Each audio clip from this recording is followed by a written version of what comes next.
bem com vocês? Tô voltando agora depois de um dia ultra mega cheio, em que a gente tem que ficar tomando sempre um monte de decisões na vida, né?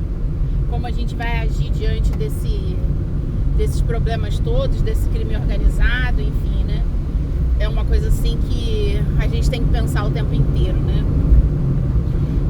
Eu queria ter feito vários vídeos hoje, porque eu rodei sobre lugares que são muito bonitos aqui, queria ter filmado, mas como eu não conheço o caminho de cabeça ainda, né? É um caminho mais complicado para mim, então ficou difícil, né, de fazer a gravação, porque eu tinha que deixar dentro do Waze, né, para poder conseguir saber onde eu ia chegar, né? E agora a noite foi pior ainda. Até gostaria de ter tido vocês como companhia, né? Porque tudo aqui é muito escuro, sabe? Tudo aqui é muito escuro e a gente precisa do Waze até para poder saber se localizar, né? Se saber onde você tá, né? Então, senão você nem consegue. Então, assim, meu carro tá morrendo, não sei porquê. Enfim, deve ser a gasolina. E aí, eu queria falar sobre algumas coisas, que é sobre essa questão, né, nova, né, essa novidade que apareceu agora, né, dos CNPJs, né, desses CNPJs abertos indiscriminadamente, né, de como isso, assim, me chamou muita atenção, né. É muito comum esses carros aqui, hein, parados, até que tá aqui por causa da obra, né, tem alguma coisa ali na estrada, né. Vai ser difícil aqui ver. Vamos ver.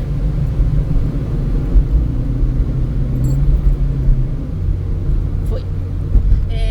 Eu queria ver, né, com vocês sobre essa coisa, né, desses CNPJs, dessa ideia, né, de largar esses CNPJs. Nossa, eu nem sei o que eu tô fazendo aqui. De largar esses CNPJs, né, abertos de uma forma indiscriminada, né, e como tudo isso está funcionando, né, e no fim das contas, né, o porquê, né, disso, né, porque a necessidade, né, de abrir todos esses CNPJs, né. E aí uma coisa ficou muito clara, né, com o caso desse cara do banco, né, desse cara que tentou fazer esse Pix, né, da minha conta corrente. Uma coisa ficou muito clara, que é essa situação de que simplesmente, né, as pessoas, elas estão se utilizando desses CNPJs para ajudar o crime organizado e para poder participar de vários tipos de fraudes, né? Então você tem aí, né, os CNPJs sendo criados, como eu falei anteriormente, né, para você fraudar licitações. Então você tem fraude aí em licitações, né? Então eles aguardam esses CNPJs, eles ficam lá reservados por 5 anos, né? No caso das prefeituras aqui, eu nem sabia, mas tomei conhecimento por causa desse cara que tentou esse golpe, né? De que as prefeituras aceitam MEIs, né? Porque não é um padrão, né? Ou você precisa ser EIRELI, né? Ou você precisa ser limitada para você conseguir fazer licitações em diversas cidades.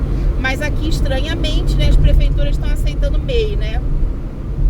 E o MEI, que é o microempreendedor individual, né? Ele muitas vezes não tem toda essa infraestrutura, né? Mas geralmente o MEI arruma algum lugar ou alguma forma dele se virar, né? Ou seja, dele ter o próprio negócio dele. Não é a própria casa que está gerenciando tudo, né? Como é o caso desse cara. Então aí a gente já tem uma situação bastante atípica, né? Um MEI em que uma única casa, né, que essa casa fica situada na cidade de Lucélia, né, o nome da rua é até muito interessante, porque lembra o Maligno, né, e como se a gente não acreditasse que, né, tudo é um complô, né, enfim, mas essa casa tá aí gerindo, né, os CNPJs dessa família inteira, né, que estranhamente está aí criando, né, CNPJs para poder participar de licitações públicas, né? O que realmente é uma situação muito atípica em todos os sentidos, né? Como eu falei, deveria ser EIRELI, deveria ser limitada, né? ainda há essa associação, né?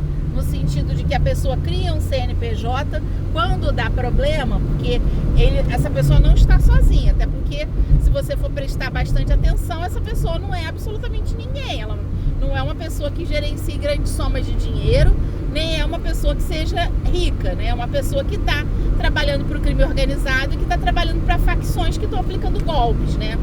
Então, assim, e essas sociedades, né, quando o problema acontece, o que ocorre? O que ocorre é que essas pessoas, elas teoricamente desfazem a sociedade, né? Então, ou a empresa está no nome de um laranja, como é o caso desse rapaz, né? E aí, quando dá um problema, como foi o caso do processo que ele respondeu na justiça, né, por fraude lá de licitação, estelionato, enfim, né? Quando o problema acontece, a pessoa que está em sociedade, que no caso eu já sei que é a pessoa que tem dinheiro, né, visto o sobrenome, né, de supermercado famoso aqui de Adamantina, né? Então, assim, aí você já percebe ali que tem um problema, ou seja, né, essa pessoa, ela está, né, com o nome dela envolvido com esse outro laranja. Quando dá o problema, joga tudo pro laranja e aí desfaz teoricamente aquela sociedade, né, que é só um MEI, é só simplesmente inativar esse cadastro, que é não fazer mais os recolhimentos, aquelas coisas todas, né? E aí depois que você inativa isso, o que é feito, né? Aí se coloca essa pessoa, que no caso desse rapaz, ele foi posto para ser sócio em uma outra empresa, entendeu? Então a empresa estava no nome desta outra pessoa e aí foi posto, né, o nome desse cara para simplesmente servir, né, para fingir que trabalha naquela empresa, para ser um gerente geral, abre aspas, diretor, fecha aspas, tá?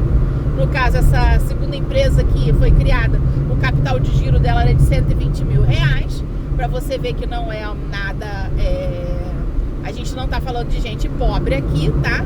Uma pessoa que declara um capital desse. E ainda há um outro problema na declaração de um capital como esse, tá?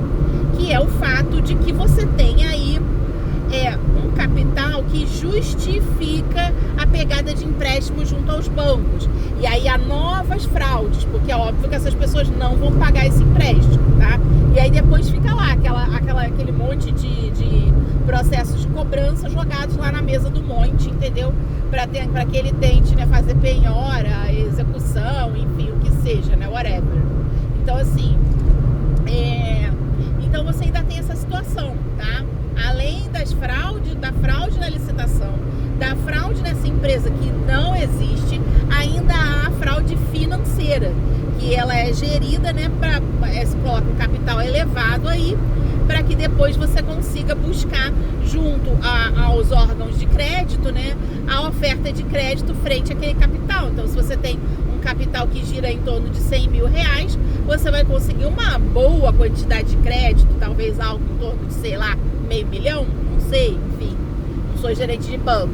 Mas enfim, mas de qualquer forma, você vai conseguir aí alguma coisa, né, com esse capital. E aí depois essas dívidas não são pagas.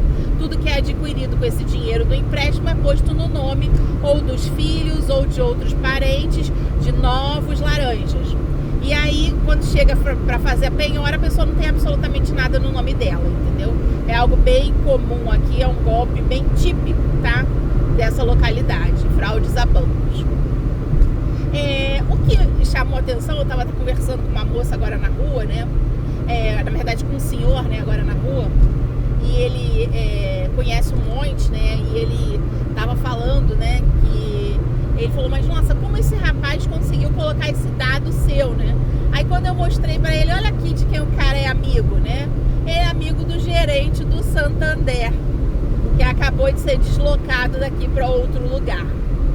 Um gerente do que veio oriundo do Rio de Janeiro, carioca como eu, tá? E aí, ele, foi assim. É muito assim impressionante como na cabeça das pessoas as coisas são tão claras quanto na minha cabeça, né? Então assim, como é que alguém vai fazer um cadastro desse se essa pessoa não tá com o seu celular? O banco não autorizou, mas por que esse cadastro permanece lá na guia de pessoas que estavam, né, cadastradas como contatos seguros? Porque isso é uma fraude interna. E aí ele estava conversando, ele conhecia bem o judiciário, né? E aí ele estava falando, Fabíola, isso é tão comum, mas é tão comum. Aí eu expliquei para ele que é mais comum ainda nessa região, né? Na Rota Caipira, né? Que são os gerentes que se vendem para esse crime organizado, né? Que eles recebem participações dentro do crime, né? Eles vendem de tudo, tá? Tem gerente que vende empréstimo, eles concedem empréstimo mesmo a quem não tem, né, condição de conseguir empréstimo. Eles simplesmente fraudam, né, contas correntes, retirando pequenos valores quase imperceptíveis que geralmente a população, de uma forma geral, não vai ver. E aí quando se tira aquele valor, né, a pessoa não sabe, e aí esses valores são todos jogados para essa conta do gerente, que foi um caso que aconteceu inclusive lá em Pacaembu, tá? E aí você então tem, né, toda uma situação que é essa situação que ocorre, né, no fato de que você tá aí, né, fraudando as instituições financeiras. Quando os bancos descobrem, essas pessoas são demitidas e processadas, né?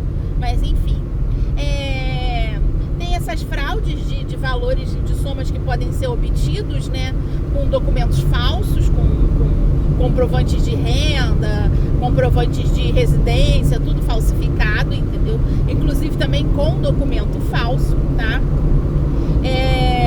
Então você tem fraudes bancárias no sentido de articulações com hackers, com pessoas que dominam tecnologias. Inclusive saiu um vídeo ontem eu esqueci o nome do rapaz, que ele estava falando sobre essa situação, né, de uma fraude que aconteceu, né, numa agência do Banco do Brasil, né? E ele estava mostrando, né, quando essa fraude começou, né, até 2024 foram quase 10 anos de investigação, né? E era uma tecnologia tosca, tipo, era um roteador, entendeu? Era um roteador, assim, barato, daqueles bem vagabundos, sabe? E com isso eles conseguiram roubar, no total, né, com todas as tecnologias que eles usaram, 40 milhões, né? Então, assim, só para vocês verem a fragilidade, né, desses sistemas, né? E tudo isso piora, né, quando você tem simplesmente autoridades que não fazem a mínima ideia do que a gente está falando. E não fazem mesmo, não tem a mínima noção da tecnologia que a gente está falando, da tecnologia que a gente já tem conhecimento e da tecnologia que está sendo usada para cometer fraudes aqui, né? E você tem aí essa situação em que você tem toda essa articulação, todo esse funcionamento, tá? De esferas, onde você tem vários tipos de golpe, e que se você tiver a participação de gerentes, então tudo isso fica muito mais fácil, né? Muito mais suscetível, né, ao acometimento desses crimes, né? Ao cometimento, né? Seria ao cometimento desses crimes. Então você tem toda essa situação, né, que tá relacionada, né, a esses crimes, né? E aí eu mostrei, né, pra esse rapaz que eu tava conversando, né? Aí eu mostrei, ele falou, tinha que ser, porque é tão comum aqui, todo mundo aqui já conhece um gerente bandido, né? Que ajuda aí o crime organizado.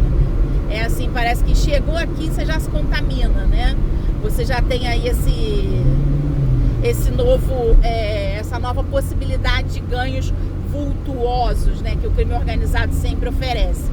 E quando eu falo de vultuoso, eu tô falando de vultuoso mesmo, tá? Mesmo, é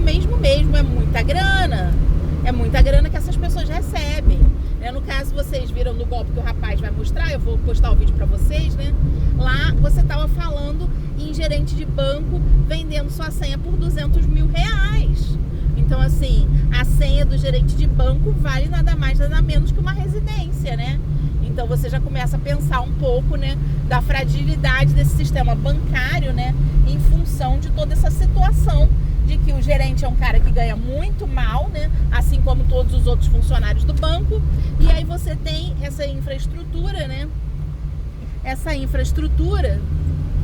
que vai gerar essas ofertas vultuosas, e você tem todas essas pessoas suscetíveis a isso, né? É óbvio que não é só porque o o cara ganha pouco, que ele vai ser bandido. Óbvio que não, isso é uma questão de caráter, tá? Isso é uma questão de caráter, é uma questão de honra, é uma questão de moral. Mas, enfim, de certa forma há uma justificativa financeira aí pra isso, né? Eu achei que isso aqui ia estar lotado, né? Porque a gente já tá quase no horário de saída da universidade, mas pelo visto não teve muita gente que veio estudar hoje. Então, você tem aí, né, essas situações ocorrendo, né? E toda essa fragilidade desse sistema, né? E toda essa articulação, que sinceramente é uma articulação muito engenhosa. São crimes que a gente está vendo serem pensados e estruturados há décadas atrás, né? Então você está vendo aí gente montando CPF, montando CNPJ, né? Há muito mais tempo do que você possa imaginar, né? Então realmente é uma situação assim incrível, uma situação... Eu não sei se eu vou, eu não sei se eu não vou. Vamos, o sinal estava aberto, né? É que aqui é meio perigoso, porque esses estudantes, eles bebem e depois vão dirigir. E aí quando o sinal piscou, eles já estão saindo, né? Então eu sempre fico com receio, sempre paro antes, né? Hoje estou quase chegando em casa. Então você tem toda essa estrutura, né? Que é uma estrutura que está montada, está articulada e para a qual a gente não tem, sinceramente, não tem nenhum tipo de investigação. Pode ir. A gente não tem aí nenhum tipo de investigação, né? Nenhum tipo de articulação, e as autoridades também não têm uma prevenção com relação a isso, né? Seria necessário que você tivesse um setor, né, como eu expliquei na situação do outro vídeo, né, um setor na China, como da China, né, em que a gente pudesse articular, né, esses golpes, a previsibilidade, né, uma prevenção com relação a esses golpes, fazer auditoria nessas empresas, até mesmo nesses MEIs que estão sendo lançados, mas é uma infraestrutura que o nosso país não tem. A gente não tem um sistema de preventivo de crime, porque o crime ele só é visto, a gente só lida com o crime quando ele acontece, né? Então você não tem aí uma fiscalização, algo que eu acho que seria muito positivo, mas tudo isso custa para o Estado, né? Então assim, você tem toda essa infraestrutura, né? Toda essa situação que simplesmente a gente, né, fica numa situação que está muito vulnerável, né, a esse tipo de situação. E não tem muito o que fazer, né? Ou você dá sorte, né? Ou você dá azar no final das contas, né? Ou você fica vulnerável a tudo isso, né? Então, essas situações desses CNPJs, né? No fim das contas, estão se tornando crimes que brevemente vão se tornar em crimes mais graves do que eles já estão. Vocês já estão vendo aí rombos na casa de milhões, bilhões, né? Em algo que simplesmente não se previu que poderia ser possível acontecer. E dentro dessas prefeituras, dessa rota caipira do tráfico de drogas, a situação fica ainda pior pela fragilidade dessas infraestruturas, porque você tem um familismo, que eu já expliquei já lá num dos meus vídeos lá atrás, né? Esse familismo amoral, essa situação toda dessas inter-relações, né? Dessas famílias que estão imiscuídas em absolutamente tudo. E você tem aí também, né, toda uma situação dessas fraudes, dessas prefeituras que também lidam com uma situação de corrupção muito acirrada, tá? Muito acirrada. É isso, eu vou ficar por aqui.